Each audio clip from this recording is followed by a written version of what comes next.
محرم کا مہینہ ہے. عمران خان نے اسی ہفتے جمعے کے دن جب یہ بات کی عمران خان صاحب نے، اس نے کہا کہ میں وقت کے یزید کے سامنے نہیں جھکوں گا. اور انہوں نے یہ بھی کہا، عمران خان صاحب نے مجھے کہا کہ بتاؤ آپ پاکستانیوں کو کہ میں یہ کہتا ہوں کہ غلامی کی زندگی سے آزادی کی موت بہتر ہے. تو اس لیے ملک کو ٹھیک کرنا چاہتے ہو، سب سے پہلے اپنی سوچ کو ٹھیک کرو. کیا بھٹوازم کو ختم کر سکے، بھٹو کے نام کو ختم کر سکے؟ ان کو ختم کرنے کا سہرا پیپل پارٹی کا وہ کسی ڈکٹیٹر کے پاس نہیں، ان کے اپنے صدر آصف زرداری کے پاس ہے. 5 سال حکومت کی، عوام نے دیکھا کہ کھوکھلے نعرے فارغ کر دیا. اس لیے پولیٹیکل سٹیبلٹی کے لیے آپ کو تمام جماعتوں کو پارلیمان میں بیٹھا کے ان مسائل کا حل نکالیں، تبھی پاکستان جائے گا، آگے جائے گا، مضبوط ہوگا. ورنہ آخری نقطہ یہ جو ابھی بجٹ ہے، آپ سب بیٹھے اور پیچھے جو ہمارے دوست کھڑے ہیں اور جو مجھے سن رہے ہیں، اس بجٹ میں ابھی دوسرا جو ابھی بل آنے والا ہے، کیا آپ برداشت کر سکتے ہیں؟ تحریک کی ضرورت کیوں آئی؟ تحریک کی ضرورت اس لیے آئی کہ ایک سٹیٹس کو تھا، ایک جمود تھا. سردار وڈیرے طاقتور لوگ، بڑے بڑے انڈسٹریلسٹ، خاندانی سیاستدان پاکستان کی سیاست کے سنگاسن پہ براجمان تھے، جس میں عام لوگ، پروفیشنل لوگ، وکیل، ایجوکیٹڈ لوگ، پروفیسرز، ٹیچرز، عام بزنس مین، عام مڈل کلاس یا لوور مڈل کلاس کے لوگوں کو یہ دروازے کھلتے نہیں تھے. ہم جیسے مڈل کلاس کا آدمی وکیل بن سکتا تھا، سی ایس ایس کر سکتا تھا، آرمی میں جا سکتا تھا، ہر جگہ جا سکتا ہے. نہیں جا سکتا تھا تو اقتدار، کیونکہ وہاں یہ وہ جگہ ہے جہاں ان لوگوں نے قبضہ جمایا. تو تحریک انصاف تو ایک ریئیکشن ہے، یہ تو پاکستانی عوام کی ایک آواز ہے کہ نہیں، ہمیں یہ نظام قبول نہیں ہے، ہم چینج چاہتے ہیں، ہم تبدیلی چاہتے ہیں. اس لیے ایک غیر سیاسی آدمی جو سسٹم کا آدمی نہیں تھا، اس پہ اعتماد کیا، اور وہ آدمی پھر پاکستان کا ایک ایسا لیڈر بنا کہ پہلے لوگ مذاق اڑاتے تھے کہ ایک تانگا پارٹی ہے، اس کے پاس لوگ نہیں ہیں. لیکن خان صاحب نے ثابت کیا کہ اکیلا ہی چلا تھا جانب منزل، مگر لوگ ساتھ آتے گئے اور کارواں بنتا گیا. اور پھر وہ شخص جو 97 میں ہارا، لوگوں نے دیکھا کہ وہ مرد مومن، مرد میدان، جو کبھی کپتان تھا صرف کرکٹ ٹیم کا، اب پوری قوم کا اور پوری امت کا کپتان بننے جا رہا ہے.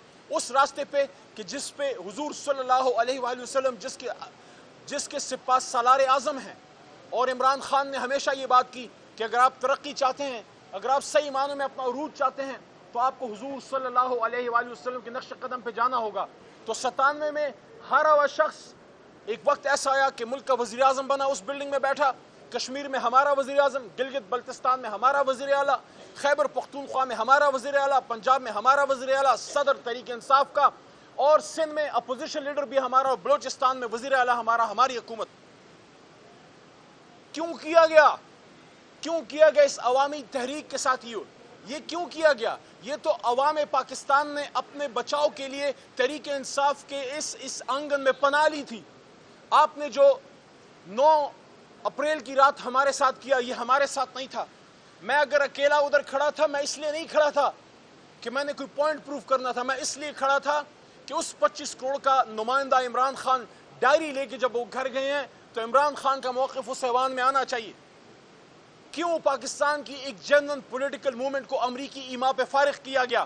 اگر اس ملک میں کوئی سپریم کورٹ کی سب سے بڑی انویسٹیگیشن ہونی چاہیے، آج نہیں تو کل وہ وقت آئے گا کہ اس رات کی انویسٹیگیشن ہو کہ آخر کیوں امریکی ایما پہ یہ ملک، یہاں کی ایک چلتی پلتی پھولتی حکومت کو فارغ کیا گیا. ایک لیڈر جس پہ پوری قوم کا اعتماد تھا، اگر وہ ٹھیک نہیں تھا، اگر وہ کامیاب نہیں تھا، اگر اس کی سیاست ٹھیک نہیں تھی، تو 1.25 سال بعد عوام اس کو فارغ کر دیتی. لیکن آپ نے کیوں شب خون مارا؟ میں یہ سمجھتا ہوں کہ وہ تو ہمیشہ ہی پاکستان کے خلاف کرتے رہے. یہاں جن لوگوں نے یہ کندھا دیا، آج اپنے آپ کو جمہوریت کے چیمپئن کہتے ہیں. اس لیے ہم یہ کہتے ہیں کہ اس پتلی تماشے کو بند کریں. آج یہاں یہ کیس چل رہا ہے کہ کیا ہمیں ہماری ریزرو سیٹس ملنی چاہیے کہ نہیں. میرا تو مقدمہ دوسرا ہے. ریزرو سیٹس تو ہیں ہی ہماری ریزرو سیٹس آپ کسی اور کو کیسے دے سکتے ہیں؟ کیسے دے سکتے ہیں؟ یہ میرے بدن پہ میرا کوٹ ہے، یا یہ میرا ہے یا یہ کسی کا نہیں ہے. یہ کیسے ہو سکتا ہے کہ آپ میری چیز کسی اور کو دے دیں؟ آپ یہ فیصلہ کریں کہ مجھے ملے گا یا نہیں ملے گا، کسی اور کو کیسے؟ لیکن اصل تو مقدمہ یہ ہے کہ الیکشن سے پہلے پاکستان کے عوام کے چہرے سے ان کے چہرے سے وہ روشنی کھینچ لی گئی. جب آپ نے ایک سب سے بڑی جماعت سے اس کا انتخابی نشان چھینا، مت بولیے کہ اس سے کچھ عرصہ پہلے آپ نے اس جماعت کو توڑا، مت بولیے کہ اس سے کچھ عرصہ پہلے ایک ایک شخص کو اٹھایا گیا، اغوا کیا گیا، تھریٹ کیا گیا، بچوں کی دھمکیاں، کاروبار بند کرنے کی دھمکیاں، گھر توڑے گئے۔ کیا سب کی آنکھیں بند ہیں؟ کیا یہ نظر نہیں آتا کہ پچھلے سال سوا سال میں تحریک انصاف کے ساتھ کیا ہوا؟ کیا پاکستانی عوام کی ان کی خواہش کی کوئی حیثیت نہیں ہے؟ اس کا تو پھر مطلب یہ ہے کہ پاکستان میں مقبولیت معنی نہیں رکھتی، خدا نخواستہ قبولیت اہم چیز ہے۔ تو اگر یہ ہے تو پھر اس جمہوریت کا یہ جو سارا ہم نے یہ بازار لگایا ہوا ہے، اس کو بند کر دیں، پھر بند کر دیں۔ اگر عوام کی مرضی سے آپ نے حکومتیں نہیں بنانی اور عوام کی مرضی کو اس ملک پہ لاگو نہیں کرنا، تو پھر یہ 40 ارب روپے کے الیکشن کے یہ نقصانات کیوں ہم کر رہے ہیں؟ یہ کیوں خرچے کر رہے ہیں؟ آج الیکشن کمیشن سے یہ سوال کرنے میں ہم حق بجانب ہیں کہ آپ نے تحریک انصاف سے اس کا جب انتخابی نشان چھینا، آپ نے اس ملک کے عوام سے ان کا بنیادی حق چھینا۔ اس لیے ہم آج سپریم کورٹ میں ہیں، ہم توقع رکھتے ہیں کہ ہم سے انصاف ہوگا، ہمیں ہمارا حق ملے گا۔ عمران خان صاحب نے جو سب سے بڑا کام ہے وہ کر گیا ہے، وہ اس قوم کا اس کی آنکھیں کھول گیا ہے۔ جو پردے پڑے ہوئے تھے سب کچھ صاف سامنے نظر آ رہا ہے۔ اب جیلی ناروں داؤں سے بات نہیں بنے گی، اب عملی کام کرنا پڑے گا۔ یہ قوم اس ملک کو بہتر کرنا چاہتی ہے، لیکن جب آپ اس لیڈر کو اندر کر دیں جس کے لیے قوم کھڑی ہے، تو پھر آپ بناوٹی لیڈرشپ سے آپ تاریخ اٹھا کے دیکھ لیں، سن 47 سے آج تک جب بھی آپ نے ڈرائنگ روم میں لیڈر بنایا وہ کچھ نہیں کر سکا، وہ پاکستان کو ڈبو گیا، کبھی توڑوا گیا، کبھی کچھ کر گیا، کبھی کچھ کر گیا۔ ہاں، وہ لیڈر جو پاکستان کے کھیت کھلیانوں میں غریبوں کے ان کے ڈیروں سے، تھڑے سے، نائی کی دکان سے، ایک چائے کے ہوٹل سے، وہاں سے جو رائے بنتی ہے اور وہاں سے پھر جس آدمی کے لیے عوام بسم اللہ پڑھتے ہیں اس پہ اللہ کی برکت آتی ہے۔ اس لیے ہم کہتے ہیں عمران خان صاحب کو اڈیالہ سے نکالیے، اسیران کو نکالیے، یہ جو بچیاں آپ نے جیل میں ڈالی ہوئی ہیں اس قوم کی بیٹیاں ہیں، وہ ماں ہماری ماں ہے ڈاکٹر یاسمین۔ آپ اعجاز چودھری کو نکالیے، پرانا سیاسی ورکر ہے۔ آپ نے جو کل کیا کہ 2 بار کے وزیر خارجہ کے ہاتھ میں ہتھکڑی آپ نے لگائی، میرے تو ہاتھ میں چلو لگائی، وہ تو لگائی سو لگائی، آپ نے اس کے ہاتھ میں لگائی، دنیا کو یہ میسج دیا کہ وہ وزیر خارجہ جو امت مسلمہ کو عمران خان کے حکم پہ اکٹھا کر گیا، وزارت خارجہ کی کانفرنس، دنیا وہ طاقتیں میسج دے رہی ہیں کہ جو امت مسلمہ اور پاکستان کے لیے کام کرے گا اس کے ہاتھ میں ہتھکڑی ڈالی جائے گی۔ آپ کو شرم نہیں آئی شاہ محمود قریشی صاحب کے ساتھ یہ کرتے ہوئے؟ اس لیے آئیں اس معاملات کو سمیٹیں، اس ملک کو ٹھیک ڈگر پہ لے کے جائیں۔ اس لڑائی سے کچھ نہیں ہاتھ آئے گا۔ عمران خان صاحب کو گولیاں مار دیں، جیل میں ڈال دیا، 3 دنوں سے جیل میں رکھا ہے، کیا اس کو 1 انچ ہٹا سکے؟ محرم کا مہینہ ہے، عمران خان نے اسی ہفتے جمعے کے دن جب یہ بات کی، عمران خان صاحب نے اس نے کہا کہ میں وقت کے یزید کے سامنے نہیں جھکوں گا، اور انہوں نے یہ بھی کہا، عمران خان صاحب نے مجھے کہا کہ بتاؤ آپ پاکستانیوں کو کہ میں یہ کہتا ہوں کہ غلامی کی زندگی سے آزادی کی موت بہتر ہے۔ تو اس لیے ملک کو ٹھیک کرنا چاہتے ہو، سب سے پہلے اپنی سوچ کو ٹھیک کرو۔ ملک کو ٹھیک کرنا چاہتے ہو نا، سوچ کو ٹھیک کرو۔ عمران خان صاحب کو باہر لے کے آؤ، ہمیں ہمارا مینڈیٹ واپس دو، پھر دیکھو یہ قوم کیسے آگے جاتی ہے۔ پیچھے کروڑوں لوگوں کی دعائیں ہوں گی، اور مجھے جو سب سے بڑی فکر ہے وہ یہ ہے کہ میری اس زندگی میں جو اب ہاف صدی کے قریب ہونے والی ہے، میں نے کبھی عوام میں اور پاکستان کے اداروں کے بیچ میں اتنا فاصلہ نہیں دیکھا۔ اس سے مجھے دکھ ہوتا ہے۔ میں چاہتا ہوں یہ فاصلے نہ ہوں، میں چاہتا ہوں عوام اور ادارے یکجان دو قالب ہوں، لیکن اس کے لیے پھر آپ کو صحیح فیصلے کرنے پڑیں گے۔ اس کے لیے عوام کے مینڈیٹ کے سامنے سر تسلیم خم کرنا پڑے گا۔ اور آخری نقطہ یہ ہے، کوئی بھی آئے، عوام کی پسند سے کوئی بھی آئے، عمران خان صاحب آئیں، میاں صاحب آئیں، زرداری صاحب آئیں، وہ اس ملک کے خلاف تو کام نہیں کر سکتے۔ تو پھر آپ کس چیز سے ڈرتے ہیں؟ عوام کی مرضی سے حکومت آنے دیں، بننے دیں، بیٹھنے دیں۔ جو عوام کسی کو اس اقتدار میں لا سکتی ہے وہ ان کو ووٹ آؤٹ بھی کر سکتی ہے۔ تو پھر آپ کو کس چیز کا ڈر ہے؟